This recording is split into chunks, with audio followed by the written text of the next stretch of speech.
Welcome to the Deep Dive. Today, we're really digging into a fascinating question. What does it actually take to completely rebuild your life? Not just once, but multiple times. Yeah, it's a big question. We're looking at someone who went from having literally nothing, $0, to building this empire worth hundreds of millions.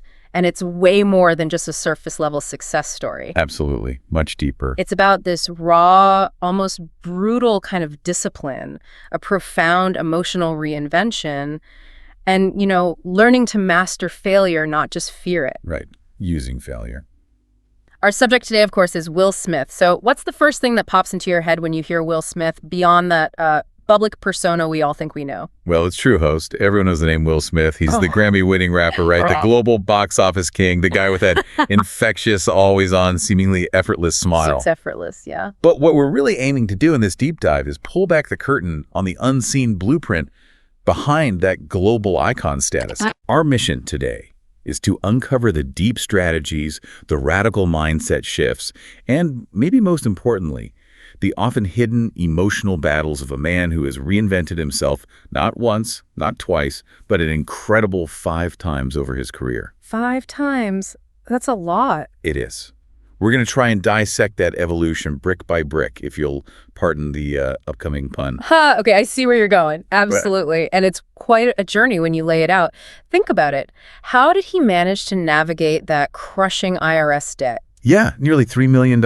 And then just explode onto the scene as a sitcom star, seemingly overnight. It looked so easy from the outside. Effortless again. And then how did he engineer blockbuster movie success with the precision of like a Fortune 500 CEO launching a new product? It was so strategic. Almost scientific. And then maybe the most compelling part, how after facing one of the most public and frankly humiliating moments imaginable on the world stage. The slap, yeah. Unforgettable. How did he manage to come back from that and seem somehow stronger, maybe more authentic than ever? It's just a really compelling narrative of resilience. It really is. And the central question we're grappling with throughout this whole discussion, the one that really underpins all these transformations, is this. What kind of inner discipline, what specific internal fortitude allows a person to not just survive, but to truly rise again and again, even when the entire world seems to be counting them out? Yeah. What's that made of? Exactly. It's a question that has implications far beyond, the bright lights of Hollywood. It reaches into the very fabric of personal resilience for anyone navigating change, really.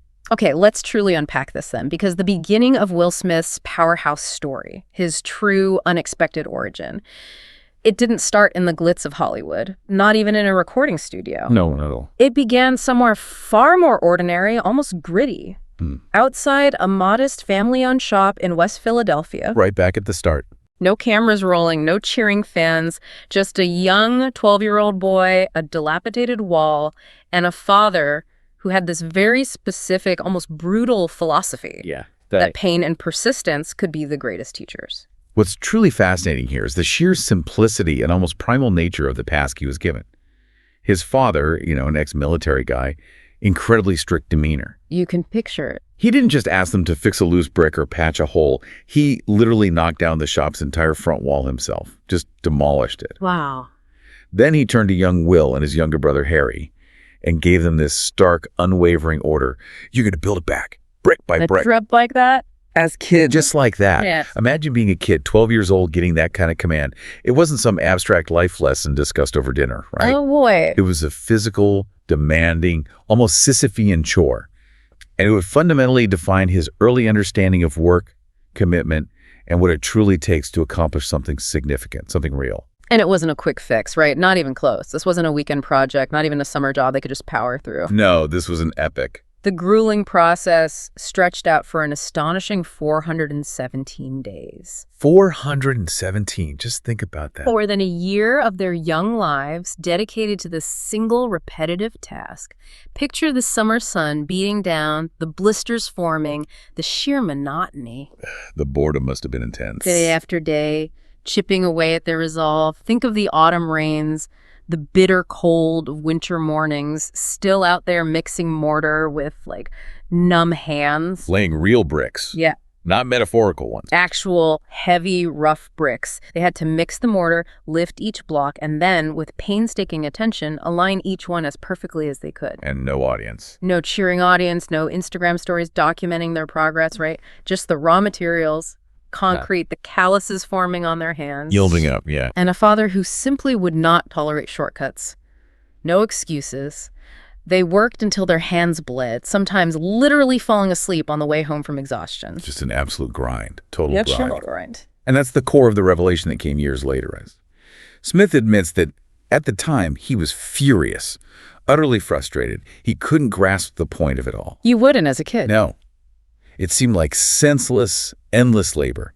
He'd look at the wall and it just seemed impossible, this insurmountable barrier. But years, even decades later, that profound revelation hit him like a ton of bricks, literally. Yeah. He understood the profound secret to success, or at least a profound secret. You don't try to build the perfect wall. You lay one perfect brick every single day. Simple, but not easy. Not easy at all. This wasn't just a lesson in construction. It was a revelation about consistency, about breaking down these overwhelming tasks into manageable, repeatable actions. The daily brick. The daily brick. That over time compound into something monumental. It's all about focusing on the present task, that one brick, not the distant, overwhelming outcome. So what does this truly mean for us looking back? This wasn't just some charming childhood anecdote he tells, right? This was the foundational psychological blueprint for absolutely everything Will Smith became. Everything. It's crucial to understand that discipline, as he learned it, isn't just motivation on steroids, which is how I think a lot of us think about it. Like, you just need to feel pumped up. Exactly. Yeah. We often mistake the two. We think if we just feel motivated enough, we'll stick to something. But motivation is an emotion. It's fleeting. It comes and goes with our moods, with the weather, with what we had for breakfast, Totally. Unreliable. Discipline, on the other hand, is structural. It's a set of choices you make in advance, regardless of how you feel in the moment. Regardless of mood. Right. At 12, he wasn't really learning how to mix cement properly. He was internalizing this powerful mindset. You don't complain. You don't wait for inspiration. You lay the next brick. You just show up, period. Wow. That's powerful at 12. Exactly. This wall, in a very real sense, became his silent mentor. If we connect this to the bigger picture of his career, you see its echoes everywhere, don't you? Yeah, you really do. It was this ingrained discipline that helped him write music when no record label was calling, when there was zero external validation whatsoever. Just him and the work. Just him and the work. It drove him to rehearse acting scenes over 50 times just to nail one single laugh. That kind of relentless repetition, that's pure bricklaying. 50 times for one laugh. And crucially, in moments of profound failure later on, that silent mentor, that memory of the wall would remind him, you've been through worse. You've laid 417 days of bricks. This isn't that different. That deeply ingrained resilience was built in those mundane, painful moments. Not in front of bright lights or adoring fans. It was a private, internal forge, built in the quiet. And here's the true paradox, isn't it? The fascinating part. No one saw this part of his life. The public, by the time he became Will Smith, the global superstar, they just saw the finished product. They just assumed he was naturally gifted, effortlessly charming, or incredibly lucky. They saw the end result, the shimmering facade of success. Right. But the truth is, he was built, slowly, painstakingly, brick by brick. This kind of foundation, this deep-seated understanding of discipline, is what truly separates success that lasts from success that's fleeting, success that collapses under pressure. Totally. Fame without that kind of discipline, as he learned firsthand later, is just a sandcastle. Washes away with the first tide. Will's discipline was concrete, forged in sweat and effort, long before he ever earned a single dollar.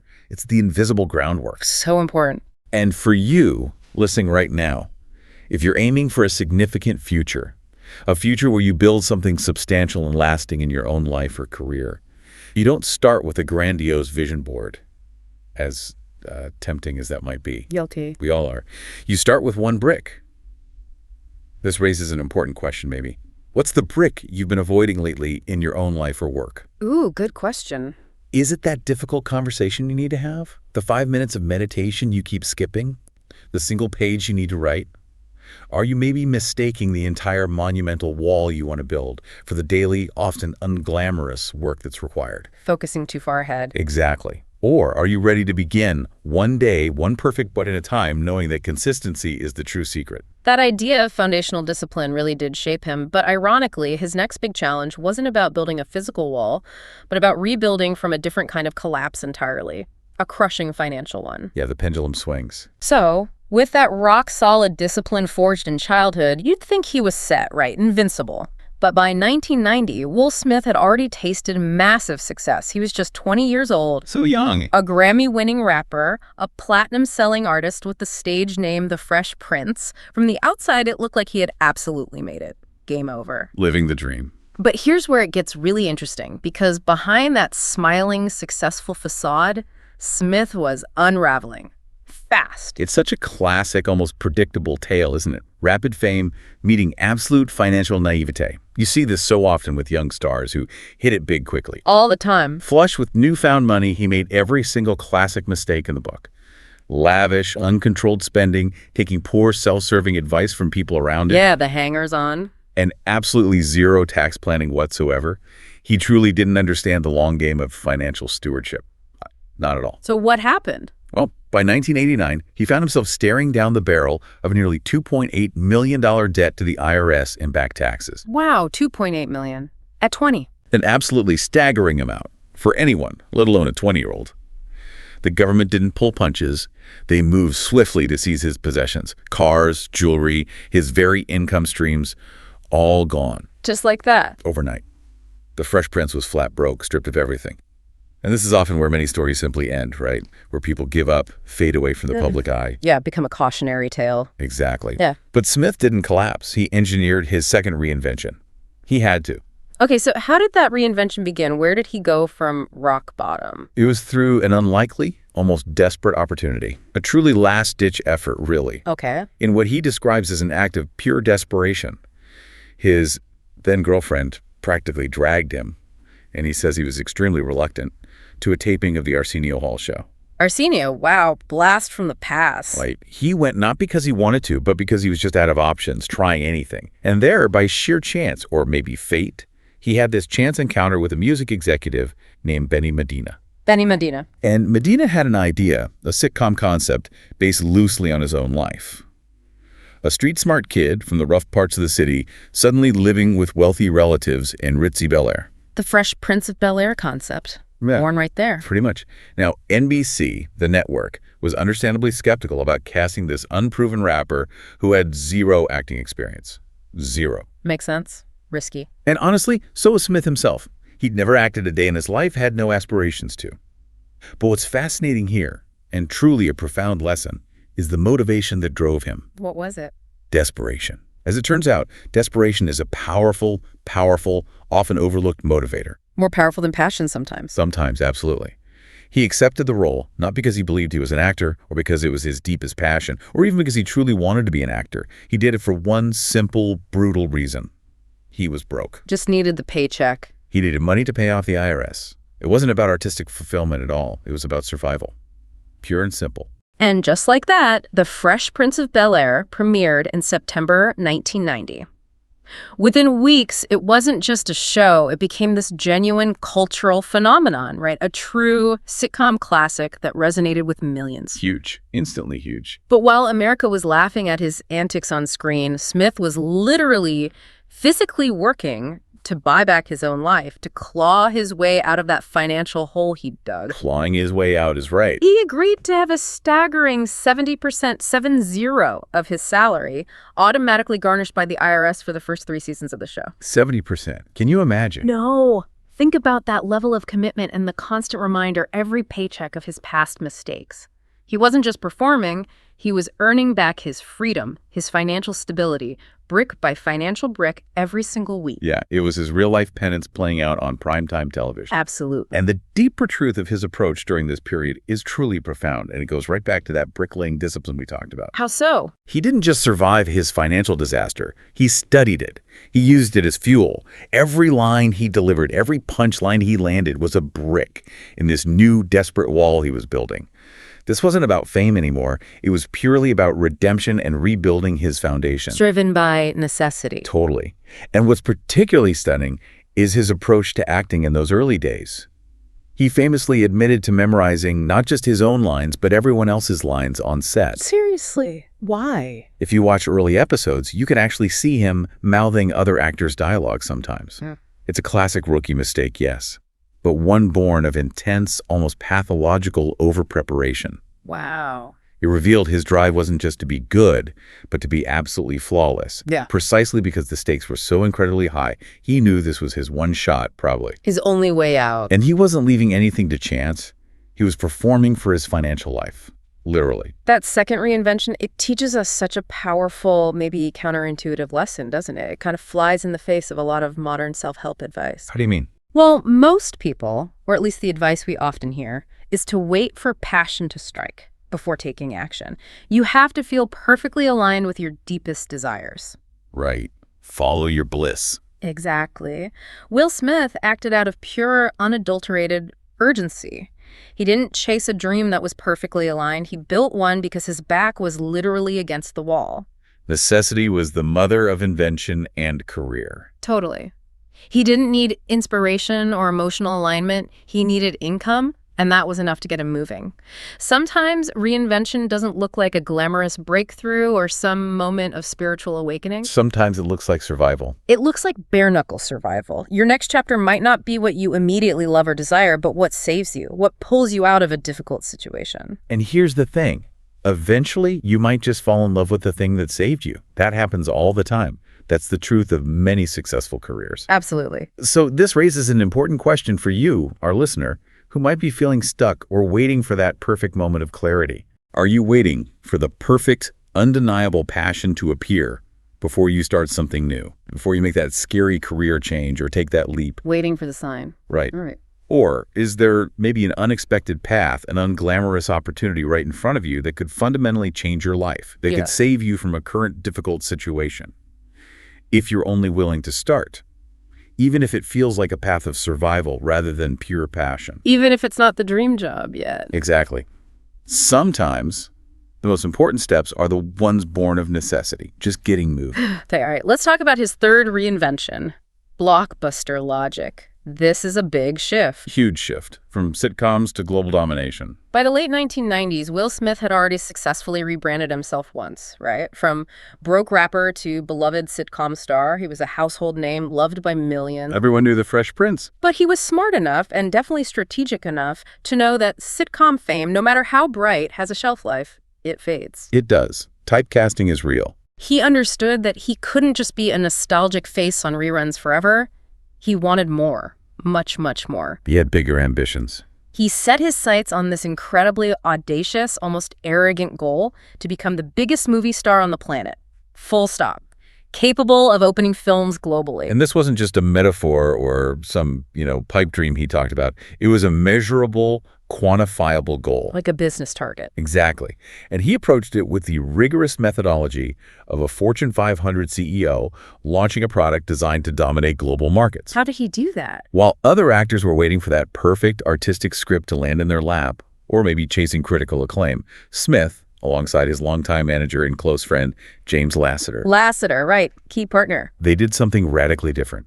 They studied data. They built a comprehensive spreadsheet, literally a giant Excel file. No way. A spreadsheet for stardom. Yeah. Analyzing the top-grossing films of all time, they meticulously broke down their common denominators, asking, what types of stories consistently resonate with the widest possible audience?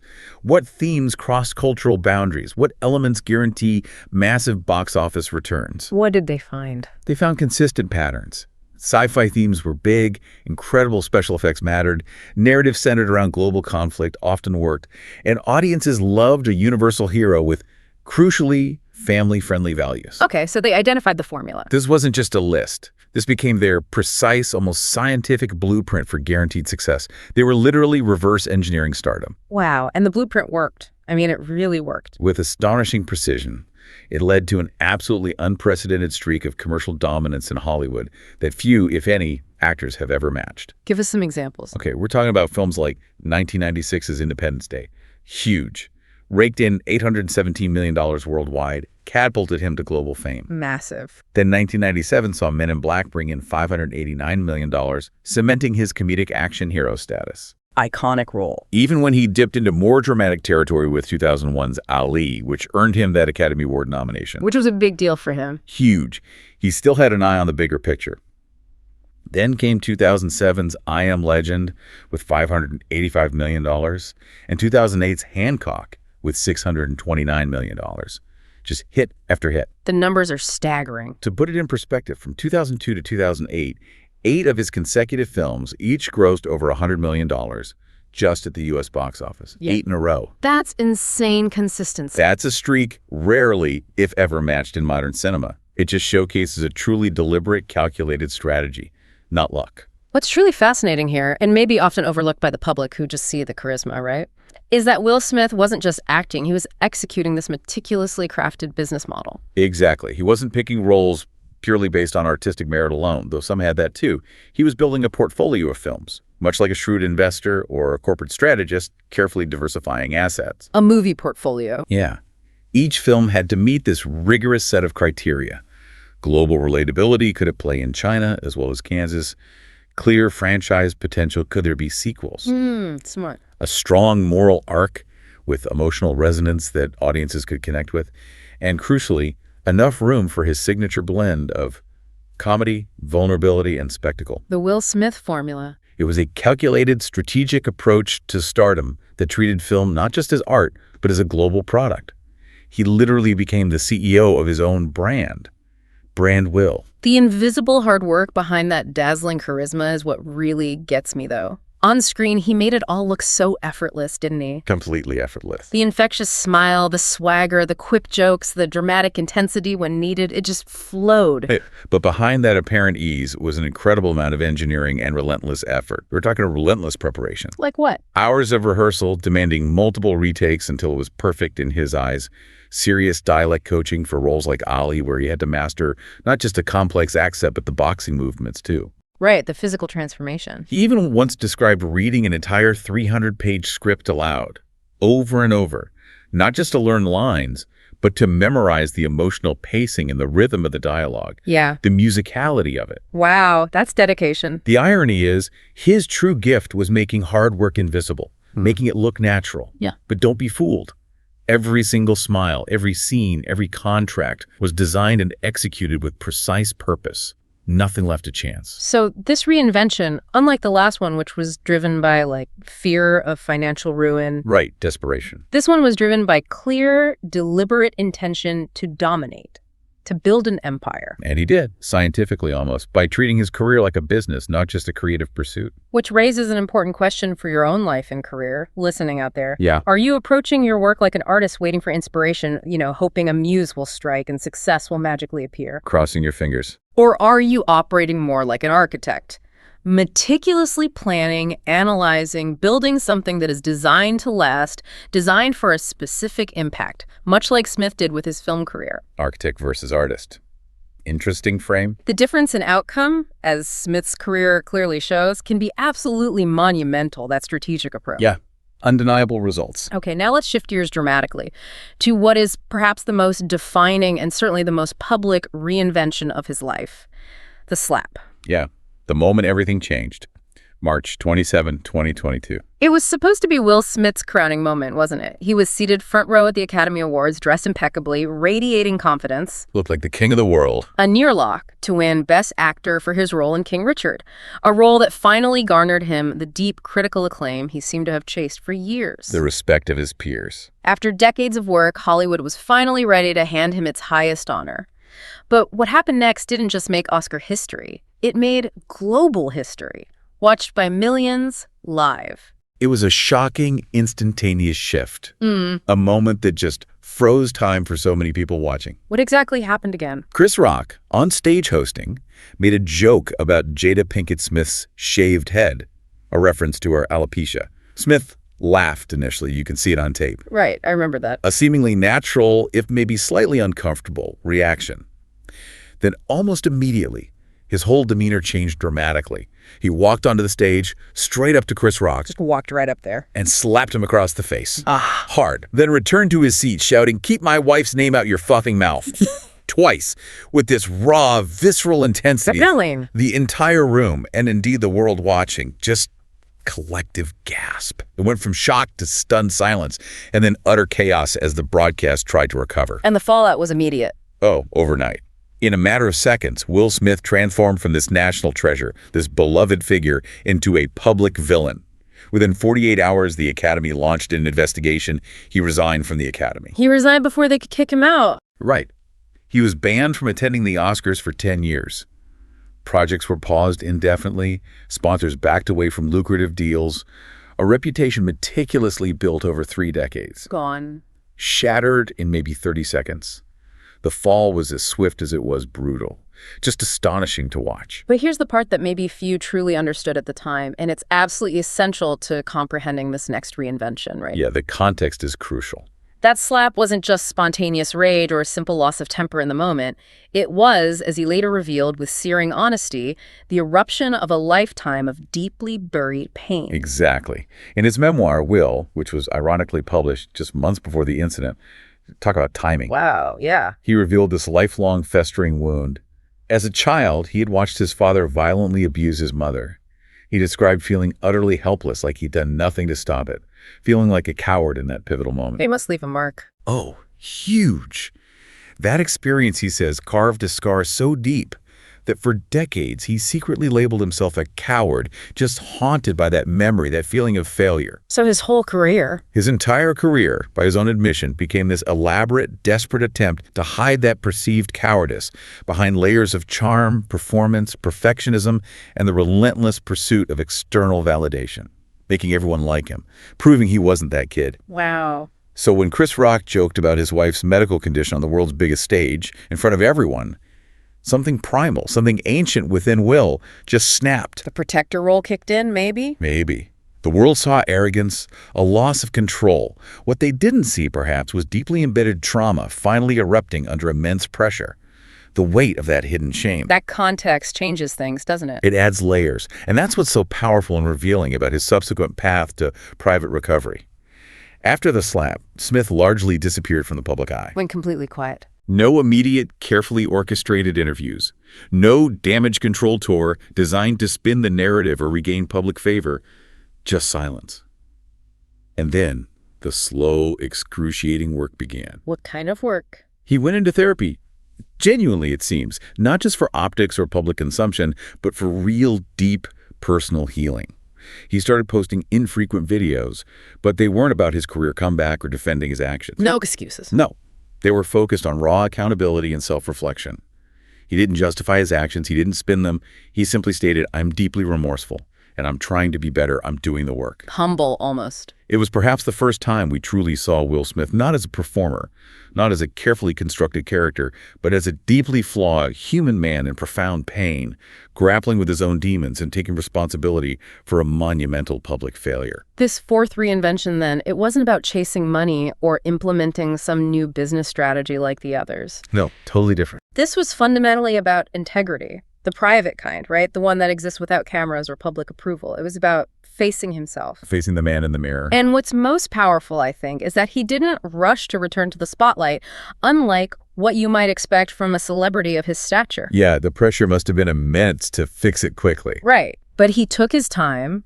He allowed himself to sit in the shame, to experience the full weight of the consequences, and to truly process what had happened and why. Because sometimes reinvention isn't a triumphant comeback tour. It's a quiet reckoning. It's a quiet, profound reckoning with yourself, a period of deep internal excavation. This leads us to a challenging thought for you listening. Okay. Have you ever found yourself punished, maybe externally or internally, for a moment that, in truth, stemmed from a much deeper unaddressed wound, a hidden pain you'd been carrying? That resonates. What part of yourself are you still trying to forgive, maybe? To process, to heal, long after the visible fallout has passed? It's heavy stuff. Very heavy. Which brings us, maybe appropriately, to his most recent chapter. Let's turn now to what might be his most radical and certainly his softest reinvention. The unexpected return of his music. Healing through sound. Yeah, after such a long silence musically. For nearly 2 decades, Will Smith had remained largely silent in the realm of music, right? From the mid-2000s onward, he completely traded rap battles for red carpets, lyrics for scripts, albums for action sequences. He was a movie star, period. The Fresh Prince, who once rhymed about summer days and teenage life, had gone utterly, almost completely silent as a recording artist. His career was squarely solely in film. Until now, or very recently. Until recently. In March 2025, at 56 years old, Will Smith released, based on a true story, his first studio album in 20 years. 20 years, wow. And this was strikingly different from anything he'd ever made before. It wasn't about chasing radio hits or desperately trying to win back fans and reclaim chart positions from his rap heyday. It wasn't a commercial play. Didn't feel like it. This album, quite clearly, felt like it was about closure. It was about using his original medium, the place where he first found his voice and expressed himself. Coming full circle. To process, to reflect, and to move forward from the tumultuous events of his life, specifically the slap and its immense aftermath. It felt like a return to his roots, but with a completely different purpose. Not fame, but something else. And the honesty in the lyrics is pretty striking, right? Almost stark in its vulnerability. Absolutely. The lead single, Beautiful Scars, dropped with this Matrix-inspired music video, featuring Will in black leather, surrounded by glass and time-slowing bullets, evoking his iconic action roles. Visually referencing his past. But instead of flexing or showcasing bravado, which was his old rap persona, he rapped lines like, "I masked the ache with punchlines and gold, but the kid inside still ain't whole." Wow, that's raw. This was not the Fresh Prince of old, rhyming about parties and lighthearted mischief. This was the broken prince, grown and honest, revealing deep-seated pain and vulnerability in a way we hadn't genuinely seen before through his music. It was a raw, unvarnished confession. He also collaborated with his son Jaden and the rapper Big Sean on the album. Right, and this wasn't, as you might cynically assume, just a calculated move to borrow some cool points from younger, relevant artists to appeal to a new generation. Didn't feel like that. It felt more like an attempt to connect generations, to bridge the Will he was with the man he'd become, and maybe to share his journey with his own son, who's also lived a very public life under scrutiny. Sharing the lessons, maybe? Perhaps. The entire album isn't flashy or designed for superficial appeal or TikTok virality. It's deeply reflective. The lyrics delve into themes of shame, ego, fatherhood, and the immense burdens of fame. It's truly about rebuilding the internal parts of himself that the world never saw. The internal landscape. Exactly. The internal landscape that ultimately led to the public unraveling. It's like an auditory therapy session, in a way. Public processing. Is there one track that stands out as particularly powerful? For me, the most powerful track isn't a banger, not a catchy hit designed for mass appeal. It's a confessional called "Let Me Fall First." Okay. And in it, he raps about the immense pressure he felt, being the family's protector, the designated hero, and how that overwhelming self-imposed role ultimately crushed him under its weight. Taking responsibility for everything. Yeah. It's not engineered for radio play. It feels engineered for raw, deeply personal healing and self-acceptance. And in doing so, Will completed a full circle. Back to music. He returned not to the spotlight of Hollywood, the red carpets, or the blockbuster sets, necessarily, but to the microphone, the place where his voice was always most honest, perhaps, where he started his journey of expression and storytelling. But this time, it wasn't about external success or validation. No. This time, it felt purely about truth and finding some measure of peace. Finding himself again, maybe. And that's why this fifth reinvention is perhaps the most radical of all, isn't it? How so? Not because it's the loudest or the most spectacular, not because it garnered the most headlines or the most money, but precisely because it's the softest, the most introspective, the most vulnerable. Radical in its quietness. Exactly. In a world obsessed with splashy comebacks and winning again, Smith doesn't seem to be trying to simply win back his old status or recapture past glory. He seems to be trying to just be real. Shedding the persona. He's no longer just the Fresh Prince, no longer just the box office hero, no longer hiding behind a perfected persona. He is, maybe finally, himself, fully exposed to the world, flaws and all. And what a powerful lesson that holds for us all, right? Definitely. What part of yourself have you felt compelled to silence, maybe? To hide or to suppress in order to stay successful, or to maintain a certain image, a certain version of yourself that you think the world wants or expects to see? We all have those parts. And what might happen, what freedom might you find if you gave that authentic, perhaps broken part of yourself a voice again? Yeah. Even just to yourself. A powerful thought. Okay. As we recap this incredible journey, this whole arc, at first glance, Will Smith's story might seem like that perfect highlight reel. Definitely. Grammys, Blockbusters, $375 million fortune, multi-decade career. Looks like unbroken success. Like he never missed. Yeah.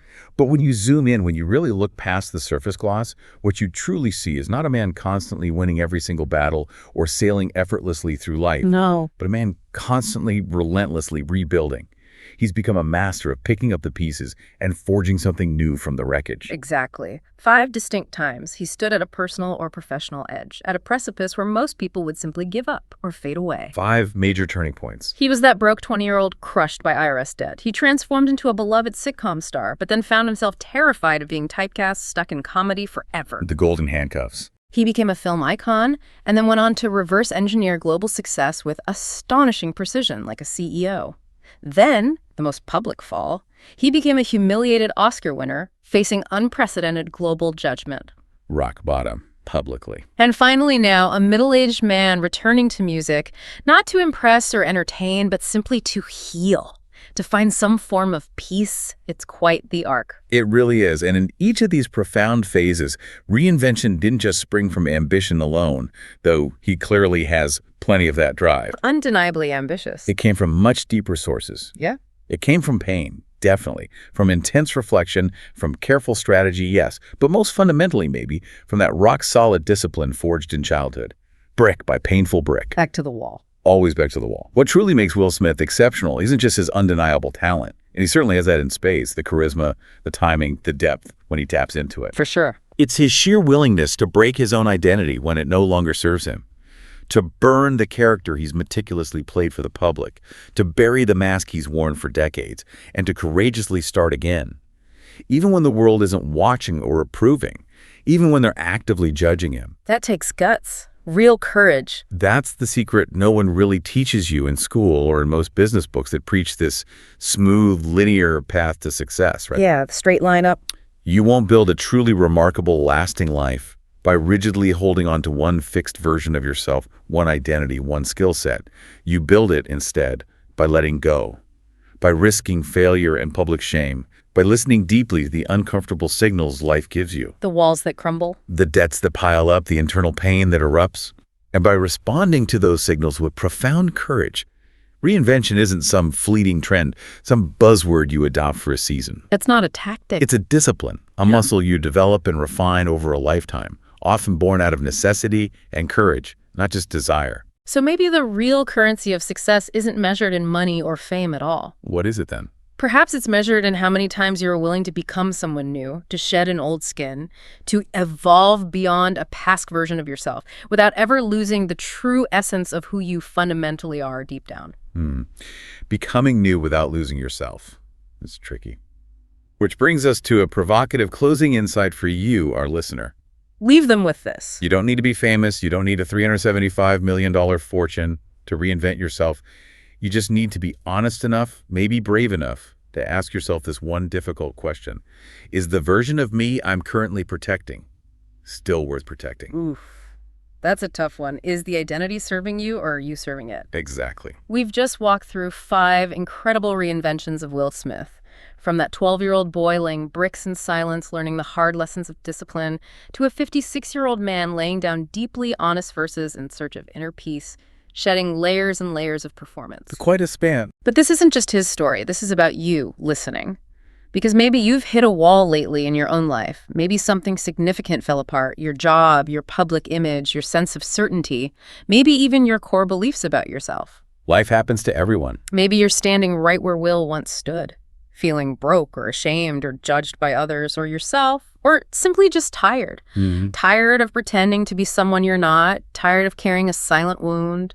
If that resonates with you at all, let this deep dive maybe be a mirror. Not a mirror for who you are right now in this moment, Right. but for who you could authentically become. Yeah. For the resilience that lies within you, maybe buried under some stuff. You truly don't need $375 million or a Hollywood contract to start over, to begin that journey of profound change. So what do you need? What you need is one decision. A decision to show up again tomorrow. To lay one perfect brick today, whatever that brick is for you, to do the uncomfortable work, and to courageously rewrite the version of yourself you've clearly outgrown. Just start writing the next chapter. Yeah.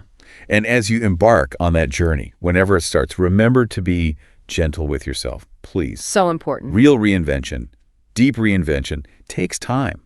It's a process, not an event. It's messy. It's not linear. Definitely not linear. You're not behind. You are simply building your next, truest version, one brick at a time.